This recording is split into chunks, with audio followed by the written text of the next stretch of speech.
Hello, everybody. Thank you very much for joining us here. This is Paul Taubman with 9.connects, and you are in the right place if you are here for our webinar for designing a Stackup for high-speed design. So today, we are honored to have Stephen Newberry as our presenter, who brings his knowledge and skills in the area of simulation to 9.connects. And rather than me pour over his biography, he has a wonderful slide that he'll show you once I turn the comm over to him. But just a quick housekeeping note, if you do have any questions, please use the question panel. So there will be some time for questions at the end that Stephen will try to answer.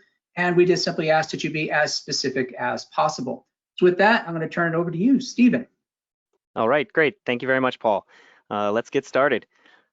So today we are going to talk about designing a Stackup for high-speed design here in the area of printed circuit boards. As Paul mentioned, we are hoping to have some time for questions at the end, and if we don't get a chance to address all of them real time, we will write that up and distribute that to the attendees.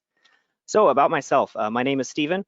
I work as a signal integrity engineer at Astranis. I did my undergrad at Rutgers University here in New Jersey, currently working on my master's at the University of Idaho. Prior to Rutgers, I was enlisted in the Coast Guard as an electrician's mate. And fun fact, I've got 4 young kids, so we will see if we can make it through this hour without anybody breaking down the door. Let's talk about today's objectives. If you need any foundational material, there's an excellent webinar that 9.connects did previously, a deep dive into impedance control, a lot of the fundamentals on the electrodynamics and everything, so definitely give that a look. We want to talk about the basic properties of a PCB Stackup. Specifically, we'll want to learn about selecting optimal materials, what kind of trade-offs we need to do there. We want to look at differential pairs, how we need to compare the width and the pitch, the different options and implications of those choices. We want to look at via geometry, how the via introduces reflections, how we can minimize those reflections to optimize our channel design. And lastly, we want to look at pre-layout Stackup design. Specifically, we're going to use the Simbeor software to demonstrate this, just how we can take all of these things into account while we're designing our Stackup, specifically before we get to the layout phase. So at this point, we've got polling question number 1 here. All right, so the question is, how much of the Stackup do you define before sending to a fabricator? That would be A, nothing besides the layer count. B, are you looking to request material specifications per IPC 4101 or 4103, but not necessarily the specific material manufacturer? C, are you fully specifying the material and the impedance geometries? Or lastly, are you doing none of the above? And we'll give it a few seconds here to see what the results are. All right, so here are the results on screen there. It looks like half of you are fully specifying material and impedance geometry, and I think that's a little bit higher than I expected, but that's great. That's a great thing to understand where we're at here. All right, so let's jump back to the slides here. Okay, Stackup basics. Here's the way I define a Stackup. In one sense, the Stackup is the document that you're going to give to the fabricator describing the construction of your board. But of course, it's much more than just a document. There's so much that goes into that document, so much the design effort, so many implications there in all of the little details. So we are defining the construction of multi-layer printed circuit boards. We're going to define the dielectric. That's the fiberglass resin laminate used. You've got the core material, pre-cured copper-clad laminate, also known as C-stage. You've got the pre-preg, which is partially cured without copper cladding, which fully cures during the lamination process. You've got the copper that you're specifying. What is its thickness? What type of foil are you going to specify such that you can control roughness parameters? You also have solder mask. The solder mask is not just used to control where solder is going to be masked off and prevented from flowing, but it's also going to impact your controlled impedance, and you need to understand that implication.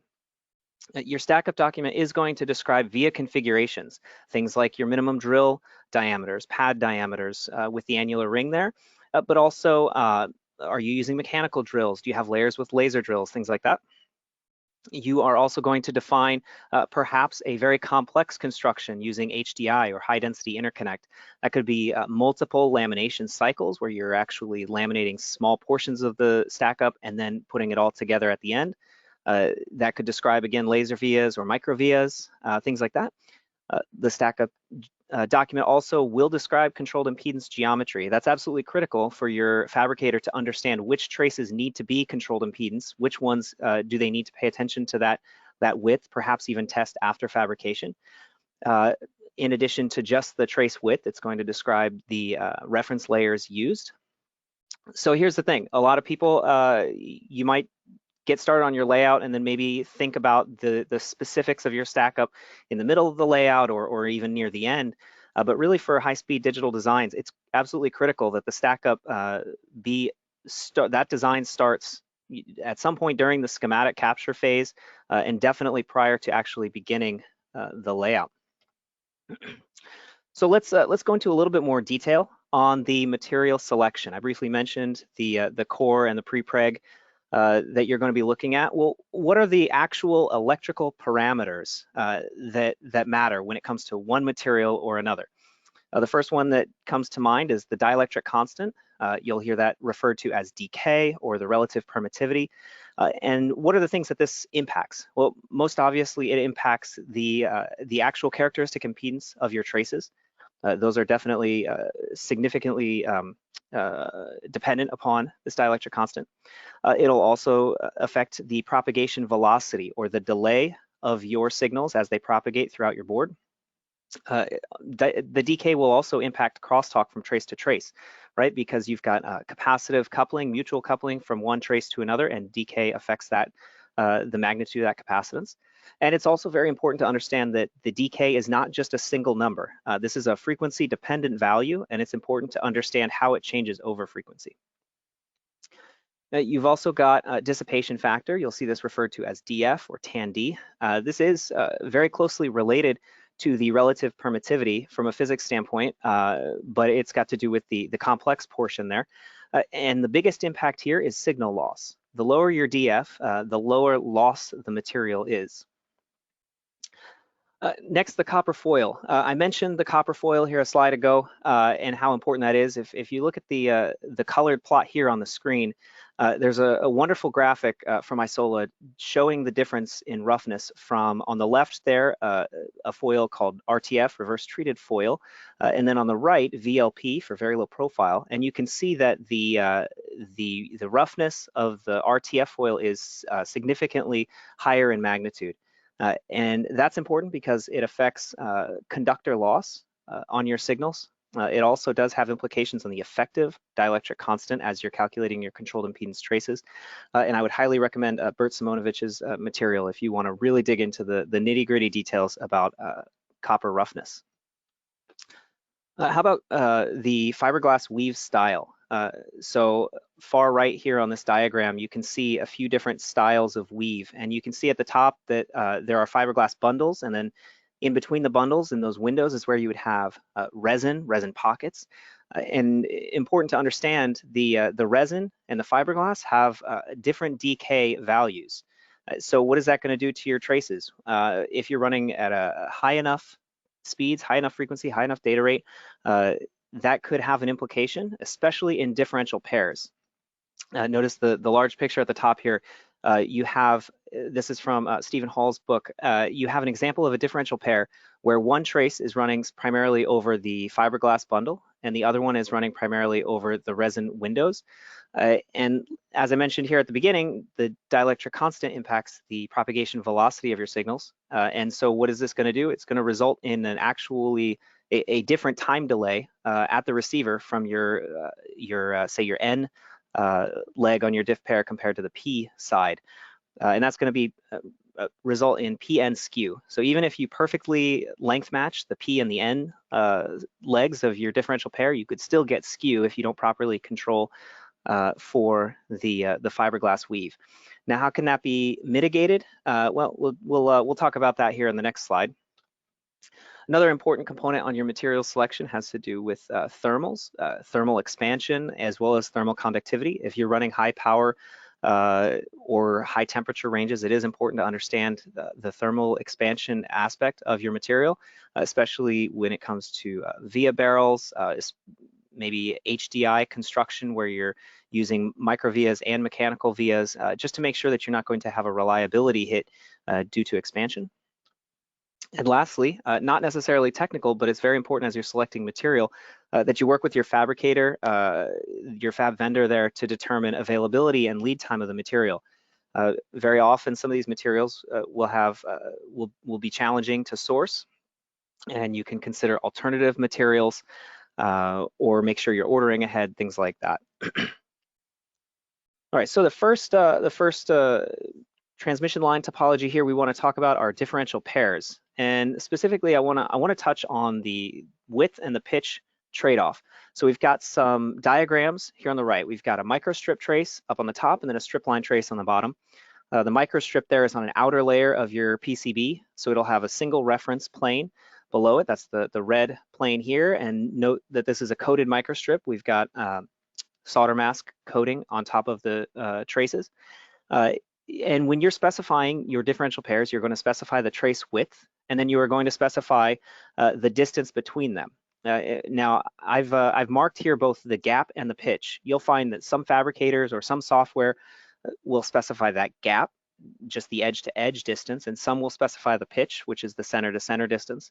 It's very important to understand which one of those you're talking about, because if you think you're talking about one thing and your fabricator is talking about another, you could end up with either layout that's done incorrectly or incorrect impedance as you go through your design. Now on the bottom, the strip line there, the biggest difference is that the strip line has two reference planes, one above and one below. And we'll talk about that here in just a second. Also note that the traces are shown with a trapezoidal cross section. So during the etching process, you don't get a perfectly rectangular cross section on your traces. And so it's important to be able to model that. And the consequence of the trapezoidal cross section is that it will raise the characteristic impedance of your trace. So what are the trade-offs here? So remember we care about loss in our traces, right? PCB material is lossy. We have loss due to the conductor itself, the actual resistive loss, skin effect loss, roughness, things like that. We also have loss due to the dielectric material related to the DF of the material. So one way we can control loss is by using a wider trace. But of course, the consequence of increasing our trace width, we've then increased the parasitic capacitance of the trace, and then using the rough square root of L over C, that's going to reduce our characteristic impedance. So if we increase the trace width on our differential pair, in order to compensate for that reduced impedance, we are going to have to move the traces apart from each other. So you've got a larger pitch in order to keep your differential impedance there. And just like I mentioned, conductor loss is higher with narrower traces. But the trade-off there is routing density. If you've got a lot of room to route your differential pairs, then sure, make them wide. You've got plenty of space them out, and that could be very good for your layout process. But if you're routing a very high density board, and you don't have the space for that, you may need to make your traces specifically narrow, bring the differential pair gap closer together, and you'll be able to fit more of your diff pair traces on that same board. So it's all a trade-off. It's all a big balance of doing the analysis and making sure you have the ability to compensate for that loss, or you can absorb or accept the loss that comes with a narrower diff pair trace width. Now, I mentioned in that last slide the glass weave pitch and then the issue with glass weave skew. So there are multiple ways to mitigate glass weave skew as a problem.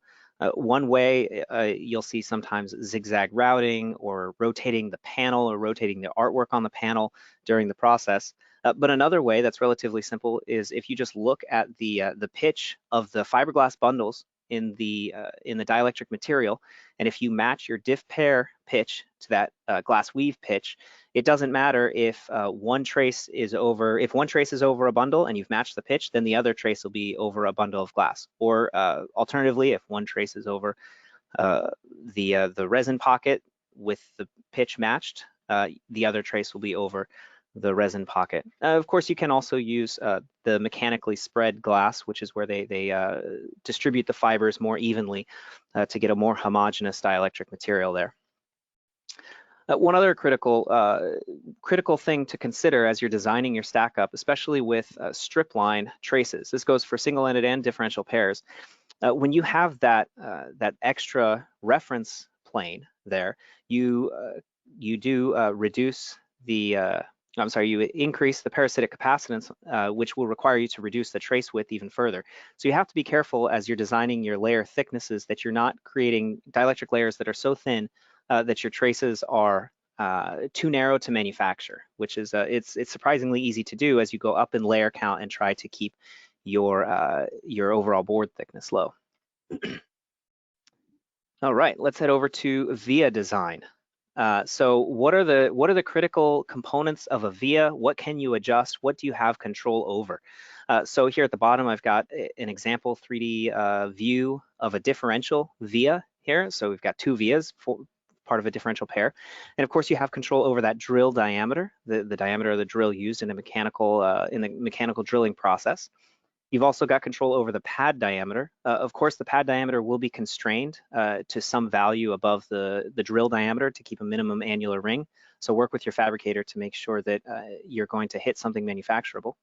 You also have the ability to vary the via pitch. That's the center to center distance from one signal via to another.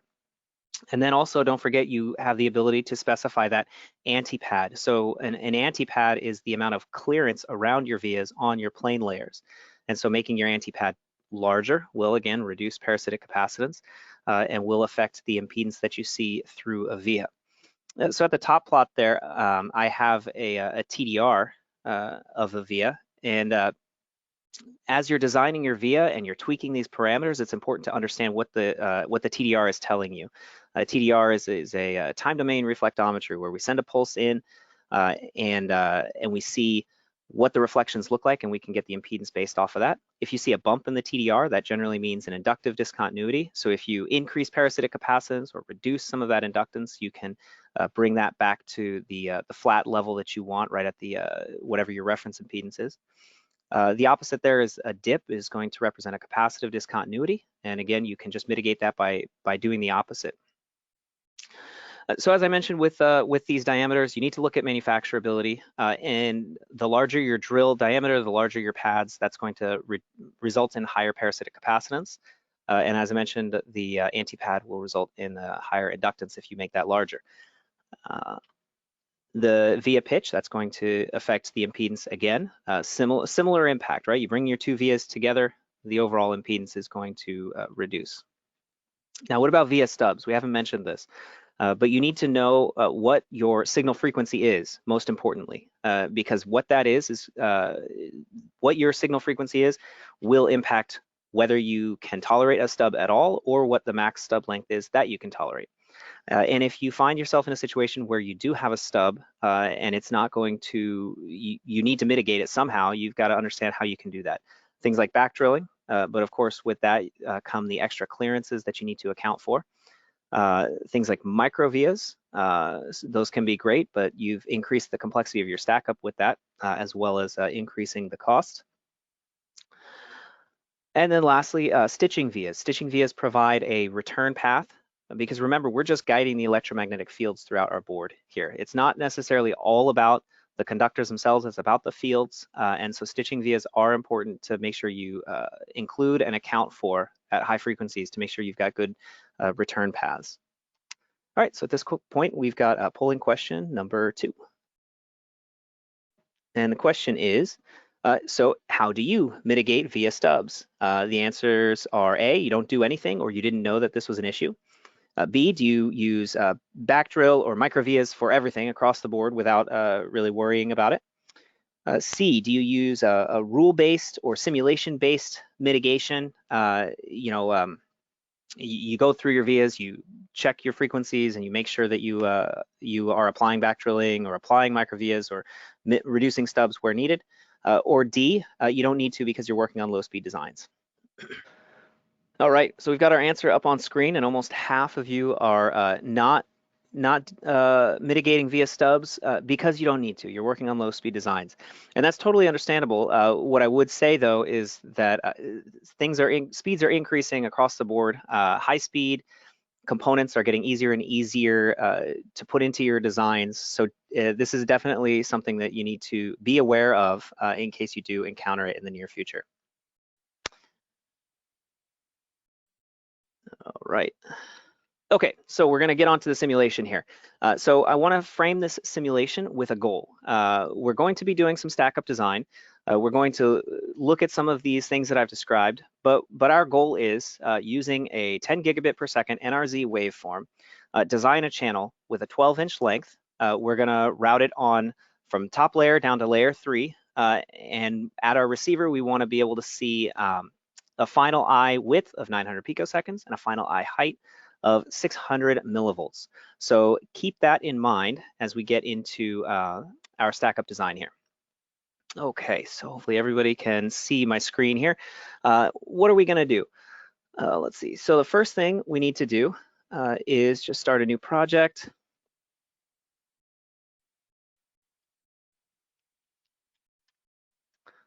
And we're going to just configure this to run a 10 gigabit NRZ data rate by default.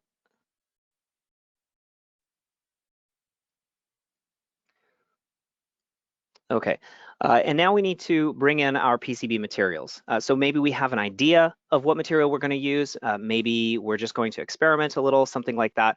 But when we hit add materials here, we'll get some default materials that come in. And then we're going to go into the copper definition. Now I mentioned roughness, and I think roughness is an extremely critical parameter to make sure you're modeling, to make sure you're accounting for. So whatever software you're using to analyze your stack up, to design your stack up, make sure you understand how to model the roughness, what type of model it's using, how it's constructed, what type of specifications you need to put in there, and then also look at your laminate data sheet to figure out what is the roughness specified in usually RZ is the specification that they'll list with an RMS value for that Z height. So in this case, we're just going to punch in some numbers and move forward with our dielectric material. So for our dielectric material, let's say we're going to start with a generic FR4 and see how that works. So for example, I'm going to use this this reshow material here. This is some basic FR4. It's got a decay at 1 gigahertz. It's important to understand the frequency that it specifies of 4.6 and a loss tangent of 0.012. So we'll come in here 4.6 and 0.012, and I'm going to keep that measurement frequency in place. All right, so we've got our materials. Oh, we need to add some solder mask as well. So I'm just going to go ahead and add that. I'm going to use a common solder mask value here. All right, so next we're going to create our stack up. Now, we're going to do that by just creating some layers here. You can import, many software tools will allow you to import IPC 2581 or other files. But we're just going to, what we're going to do is we're going to specify an outer layer, 1.8 mil thick copper here. We'll get into our dielectric material here. And this part is pretty self-explanatory. Maybe we'll do a 1 ounce board, and layer 2 will be a plane here. So I don't want to spend a bunch of time here just creating the stack up. So I'm going to bring up a version of this that has the stack up already created. All right, here it is. And we can just take a quick look at the stack up here. Now, I do want to just note, I'm showing these stack up layers very quickly, but in reality, all of the things we're going to do next will feed back into this. We would go through and change layer thicknesses or decide on a different pre-preg style or adjust our copper thickness, things like that. So actually creating the layers like this is not just a one-time process here. This is all iteration. How many layers are you even going to use? You know, work with whoever's doing the actual layout on your board, whether that's you or someone else, to make estimates on the layer count, on the plane layer placement, signal layer placement, things like that. Now to start with, let's design our transmission lines. So we're going to start by designing a differential pair on the outer layer. And all I'm going to do here is set up my etch factor. Remember that trapezoidal shape that I showed you? I like to use 70 degrees as my side angle. That's the base angle on the trapezoid. From my experience, that's a very good value to work with.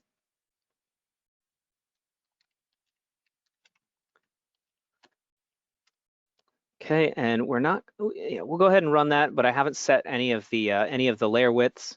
I also glossed over this real quick. You do want to make sure you configure your conformal coat solder mask thickness on the outer layer of your board.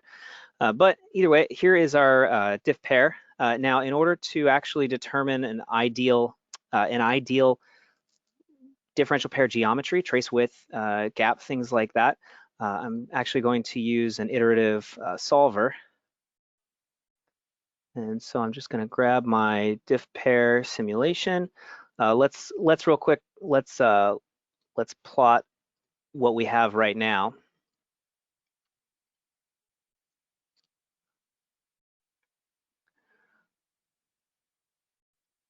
All right.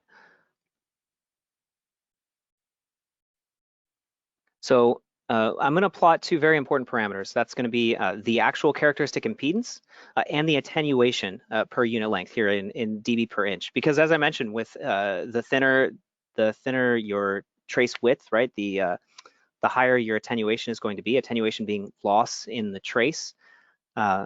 So now I've got two modes shown. In a differential pair, you can drive them both the same signal, that would be the common mode, even mode stimulus, or the opposite direction, and that would be the odd mode for our differential impedance. So according to what I have here, we've got an impedance that's about 106 ohms, so we know that that's too high. So what I'm going to do, I'm going to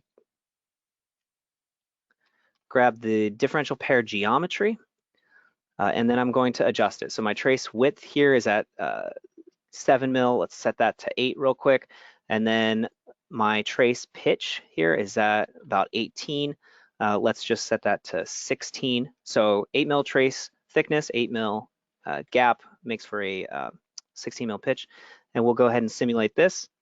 And that new value came in pretty low. So now we can just iterate on, perhaps we'll keep the pitch the same, and we'll just reduce our trace width a little bit until we get ourselves up to, see that guy, 6.8 was way too much, 7.5. And this is all it takes right here, right? So we can just adjust our parameters until we hit the impedance we want. Notice that we're not making very significant changes to the trace width, so the attenuation is not changing much over time. And so we'll do, I think what we'll do is 8.75, we'll come in here and then we'll change the pitch to 19.5. And with those values, so we can just tweak those values, keep iterating until we find what we want. And right here at 1 gigahertz, remember I mentioned that dk, the dielectric constant, is frequency dependent. So when you say what's your characteristic impedance, well, it depends on what your frequency is. And we can see here at 1 gigahertz, we've got almost dead on 100 ohms. So that's great for our outer layer, microstrip differential pair. We'll go through and do the same exact thing for layer 3. We'll do an edge coupled differential pair on layer 3. We've got layer 2 above it and layer 4 below it. Similar to before, I will set up my etch factor here.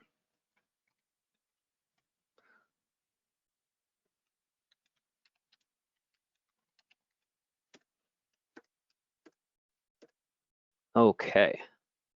Now let's make sure we plot the same thing. Plot the same exact parameters that we did before for this trace.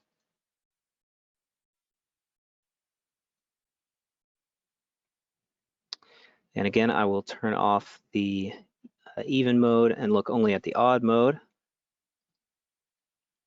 And we need to make sure that we're looking at the mixed mode impedance. Note that the impedance right here is half of what we expect. That would be the odd mode impedance on its own, which is half of the differential impedance. All right, here we go, mixed mode impedance.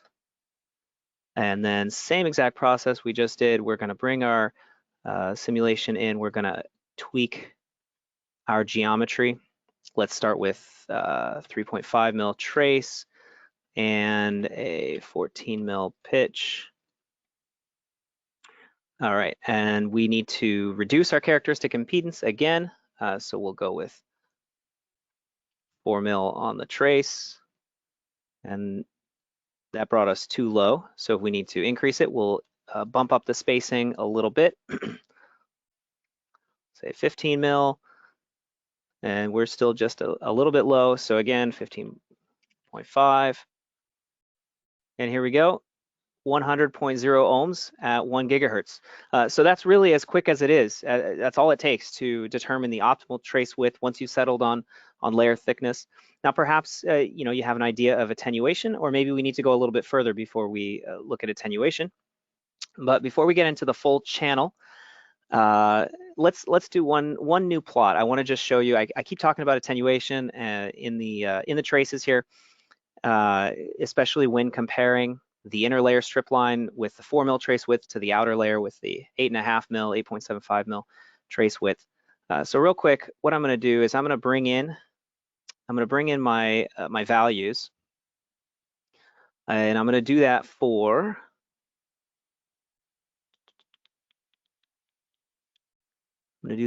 both of my traces so we can compare.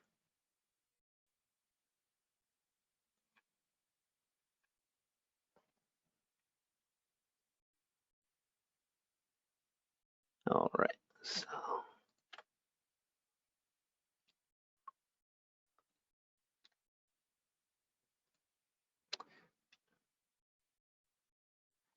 okay, so if we look at the, I just actually want to turn off the impedance here and just look at attenuation. If we look at the attenuation in our layer 3 trace up here, it's quite a bit higher. We have quite a bit more loss per inch compared to our outer layer traces, and that is, like I mentioned, specifically a result of the narrower trace width. So next, let's create a via model and look at what we can do there to make sure our vias are going to be accurate. So we'll do a differential via.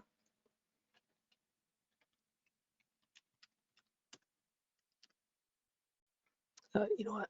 I'll use the wizard here a little quicker. Okay, so in this differential via, we want to go from layer 1 to layer 3. So we're going to connect here to layer 3. We can see that on the plot there. We're going to just do a single via. Let's say we're going to start, we'll go with maybe the minimum drill we think our fabricator can do for a 66 mil board. Maybe we've worked with them and we know we can do a 7 mil drill, and that's going to require a 17 mil pad there, and then we'll make sure our outer layer pads are also 17 mil. And then let's say we're going to modify our anti-pad. We could model any variation on anti-pad shape. We'll stick with a single oblong shape, and we'll make the anti-pad here. That seems a little bit large, right, for our routing density. So maybe we'll do a 30 mil anti-pad width there, and then we do need to adjust our center to center pitch. So we'll say maybe we'll do 30. You want to make sure that you're going to hit all of your DRC requirements, right? Drill to drill, minimum spacing, copper to copper spacing, things like that. We're doing on time. Okay. So with this, we've got our rough via model. Perhaps we could do some quick optimization here, but let's plug it into our channel and see if we just very quickly are going to hit our goal for our I metrics. So here's our via. We can see that. Let's take a quick look at the via response. Now, if you've never worked with S parameters essentially tell you where power is flowing in a network. So here I'm going to look at the S parameter response of this via.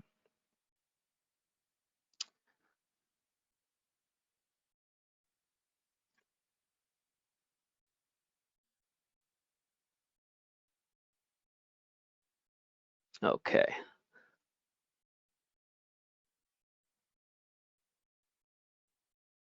All right, so in looking at the S parameter response, you have a couple of things. You have what's called S11, or here it's a differential mixed mode SDD11, and that's showing the differential reflected power. So the scale is dB, and you're seeing how much power based on what goes in is reflected back to the source. So for this number, we want it to be down low. We want all of our power to go through the via. You might use maybe minus 10 dB as a relative metric on if something is okay or not. And we can see here at our span of 0 to 20 gigahertz that this might be kind of okay, but we probably need to look into it a little bit more. And then the other thing we can look at on our via is how much power goes through the via and gets to the other side. So here, that's referred to as insertion loss, and we would like that loss to be 0, which is 0 on this scale is up at the top. And we can see as the frequency increases, we're getting down to a couple of dB, 2, 3, 4 dB of loss in the higher frequencies on this particular via. Now, is that good or not? Maybe we need to plug that into a more of a system level simulation. So let's go ahead and do that. We'll do a new circuit.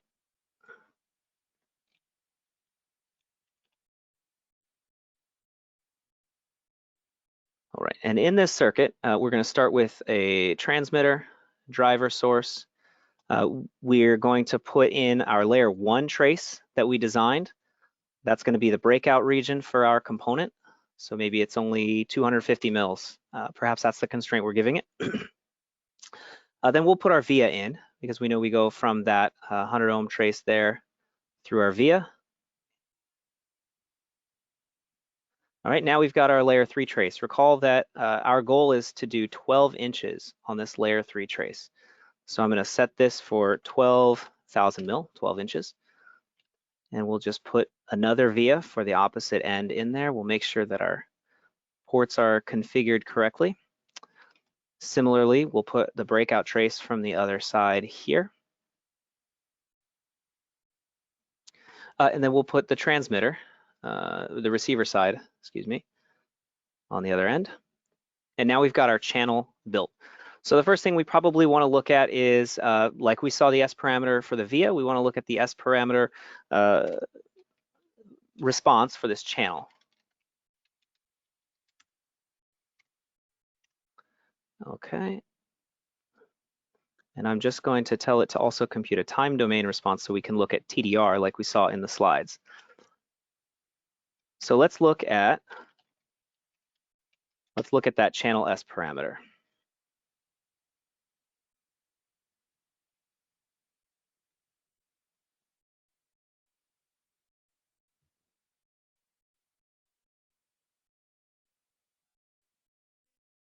Okay, so first we'll look at the return loss. Here's the return loss. We crossed that, rough threshold of minus 10 dB right here between 10 and 11 gigahertz. So is that going to be okay? We'll have to look in the time domain. We can also look at the loss through our channel, the insertion loss. We see that the curve for the insertion loss is relatively smooth without much ripple, which means we've got a good impedance match. And then in terms of the actual loss, right, we're running a 10 gigabit signal. The fundamental frequency is 5 gigahertz, and we've got about minus 7 dB of insertion loss there. So a good thing to understand. Let's also look at this in the time domain. So we'll do something similar. We're going to look at the time domain response. We'll look at the mixed mode impedance.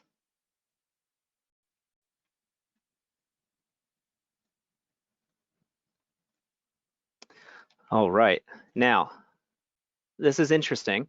What we see is we want 100 ohms flat. We want the impedance of our channel to be 100 ohms perfectly. And we can see shortly after we launch in, right, the x-axis is time, which can also correlate to distance. We see a pretty big dip. And recall from the slides, that means a highly capacitive discontinuity. We then see our 12-inch long channel, and we see another dip at the other end. Important to understand as you're interpreting a TDR plot, why isn't the dip on the right exactly the same magnitude as the dip on the left when we use the same via? Well, remember, we've got attenuation through our channel. So that stimulus that our TDR is injecting into the channel, as it propagates through the board, it does attenuate. And then it hits the via and it reflects, and that reflection also attenuates. So you got to be careful that you're understanding what you're looking at to make sure you know that even though it looks like the magnitude of this discontinuity is not as bad, account for those, the attenuation there in the reflection. All right, so we may or may not have some issues here. So let's look in the time domain real quick. So we're gonna just add a new simulation.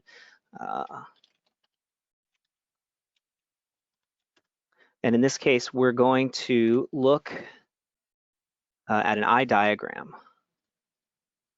So we're gonna change our time domain stimulus to be a bit stream. All right, now let's go ahead and simulate that. Okay, and let's plot the response. We'll look at the time interval, mixed mode voltage here.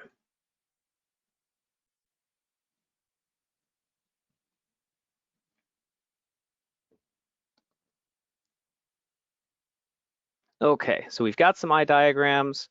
Let's go ahead and pick off just the one we want, which is the voltage at the receiver due to the transmitter here. It's a little bit opaque, so let's make sure. Let's get that, make that a little bit easier to see here. I'll just make it red. All right, should be able to see that. Dock that guy there, and let's look at our eye metrics. So we can see here we want a 900 picosecond width, and we're looking at only 827 picoseconds.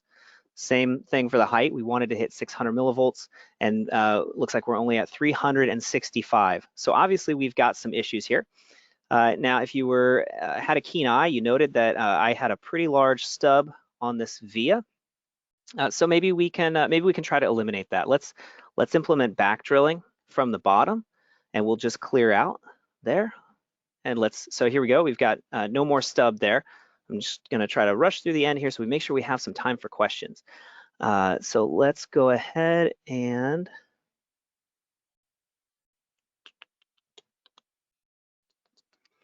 let's go ahead and simulate this. Okay, and then we'll go through and simulate our whole channel here. Resimulate our channel I. Okay. So there we go. Okay, we really don't have any difference at all here in our eye height. So maybe we need to consider something else. We talked about the materials there. We talked about the insertion loss of the material. So maybe we're going to consider a low loss material, something like this, where the DF is one order of magnitude better. So we'll take this material here at 10 gigahertz. It's got a 3.36 DK and 0.0018. So we'll do 3.36, 0.0018. Measurement frequency was 10 gigahertz. Hit OK there. All right, now let's re-simulate everything here. And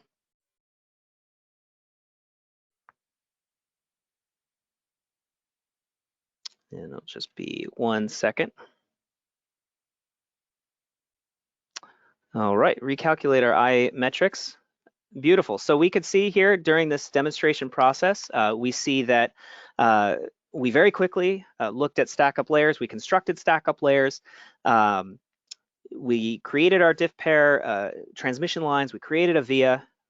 We even did a very quick sink or swim validation on our time domain channel. We saw we weren't hitting the goal we needed to, made some changes, and here in the span of a half an hour, we were able to hit our goal of getting, we've got 940 picoseconds on our eye width, 643 millivolts on our height through this 12-inch channel at 10 gigabits per second. So with that, we'll go on to the next polling question here. All right, polling question number 3. And the question is, are you performing any pre-layout simulations? A, you're verifying controlled impedances, like the fabricator gives you your Stackup and you just double check to make sure the widths are good? Or are you doing that as well as maybe some approximate time domain simulations, maybe some rough transmission line models in there, some rough SPICE models, something like that to approximate it? Are you doing full wave 3D simulations where you're looking at your vias, you're looking at your discontinuities to make sure you've got everything across the board? or nothing at all. All right, here we go. We've got our results. We've got almost about half are just verifying controlled impedances. A handful are doing some approximate time domain simulations, and really only 7% are doing full wave 3D simulations of all your discontinuities, and 40% are doing none at all. Probably correlates to the previous question where people were mentioning not really needing to look into via stubs. And as I mentioned with that one as well, data rates are getting higher and higher, and this stuff is getting into more and more common devices. So, right. So with that, I think I will turn it over to Paul to talk about 9.connects real quick. And if you have any questions, please. One more polling question, Stephen. Apologies, we got one more polling question there. All right, in our last polling question, now that you've seen this presentation, do you think you will perform or continue to perform your pre-layout simulations if that's what you're doing? Do you think you will start doing more simulations, either on your own or paying a service to do it? Or do you think you'll do nothing differently, continuing to use your CM or your fab house for that? All right, we've got our results here. So it's a pretty even split. So again, 40% there look like you're going to do nothing differently, probably correlating to the people who don't need to be looking at this now. Again, now you know what you need to do in the future when you do encounter a high-speed design. And great to see that a third of you are expecting to start doing simulations after that presentation. So thank you very much. I really appreciate everyone taking the time to listen to the presentation here. Well, thank you very much, Stephen, for giving that presentation here. If you want, please do put some questions in the questions panel. There is one for you to look over, Stephen. And what I'm going to do is I'm going to just take over the presentation here and talk about 9.connects for a few moments. So let me just bring this up over here. Okay. Well, you're here for a reason. And one of those reasons might be that high-speed design requires a plan for stack-up power to design. As Stephen said earlier, this is just not one of those type of things that you can kind of do halfway through the layout. It's one of those things you have to do really from the beginning. Otherwise, you're going to get into a lot of trouble with it. And secondly, you can see now that stack-ups definitely require us to go beyond just the number of layers or just simply the copper itself. Maybe you were in the past just simply trying to say, well, how much copper ounces we want to use. But now, as you can see, the weave has a big has an important element to this. Also, even the roughness of the copper has that element to it as well in high-speed design. And of course, hopefully what you saw here today is that through simulation, you can get an ounce of peace of mind by being able to run these simulations. So what do we do here at 9.connect? So there's several things we do. There's training and services, but in particular, we do PCB design layout. We do library assistance, quite a bit of this for component libraries. Altium product training, such as Altium Designer for Concord Pro and for Altium 365. But also, we are in simulation services as well. We do provide this. We're providing it for some time. So why do we provide these things? Because we know ultimately that, number one, it takes a bit of effort to learn these tools. Some of the tools are expensive out there, but in addition to that, you get to just put the time and energy into it, right? Because it's one of those tools you just have to understand the foundation of SI signal integrity in order for those tools to properly work. But what we provide here is we can certainly provide analysis, the design for an optimal stack-up, which is what we basically presented here today. And we can also analyze the layout for issues. So if you've already done the layout and you're concerned about sending it to fabrication because of some potential issues that you might have later on for FCC testing or any other testing that might fail because of some type of noise issues that are arising from your board, we can help you with those there. So if you'd like to have some, for more information, check us out at 9.connects. And if I can drag this over here in a relatively quick fashion, I'll bring this up here and just show you where that path is to this information. So here on the 9.connect site, let's just bring that up so you can see it fully. And this is our landing page here. If you go under engineering services and click on simulation, then you'll get our simulation overview, our commentary about this, and of course, you can always contact us through the web page. Thank you, Stephen, for joining us here today to present. And for everybody out there, thank you very much for your time. We know it is precious. We hope that you learned something from this today. We will have the recording up probably in the next 24 to 48 hours. And with that, I want to conclude our webinar. Thank you again very much for attending, and you have a wonderful day.